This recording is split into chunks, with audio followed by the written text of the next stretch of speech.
Are న్యూస్కి స్వాగతం. పర్చూరులో విషాదం. విద్యుత్ షార్ట్ సర్క్యూట్తో మంటలు చెలరేగి సజీవ దహనమైన అక్కా చెల్లెళ్ళు. కుమార్తెలను కాపాడుకోబోయి తీవ్ర గాయాల పాలైన తల్లి. బాపట్ల జిల్లా పర్చూరులో విషాదం చోటు చేసుకుంది. విద్యుత్ షార్ట్ సర్క్యూట్తో ఓ ఇంట్లో మంటలు చెలరేగి అక్కా చెల్లెళ్ల సజీవ దహనం అయిన సంఘటన అంతా కలకలం రేపింది.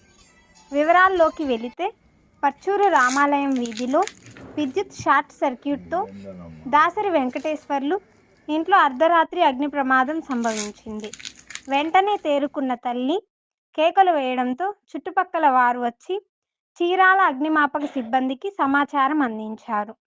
ఇంట్లో మంటల్లో చిక్కుకున్న కుమార్తెలను కాపాడడానికి తల్లి చేసిన ప్రయత్నం విఫలమైంది. దీంతో అగ్ని ప్రమాదంలో చిక్కుకొని కదలలేని స్థితిలో ఉన్న అక్కా చెల్లెళ్ళు దాసరి నాగమణి 34, దాసరి మాధవీలత 30 సజీవ దహనమయ్యారు. దాసరి నాగమణి పెరాలసిస్ వ్యాధితో బాధపడుతూ మంచంలోనే ఉంది. చిన్న కూతురు మాధవీలత ఫైట్స్ వ్యాధితో ఇబ్బంది పడుతూ ఇంట్లోనే ఉంటుంది.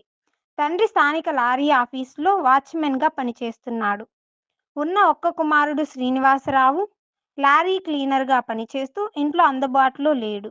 దీంతో తల్లి ముందు పిల్లల దహనం అవుతుండడంతో తల్లి హృదయం తల్లడి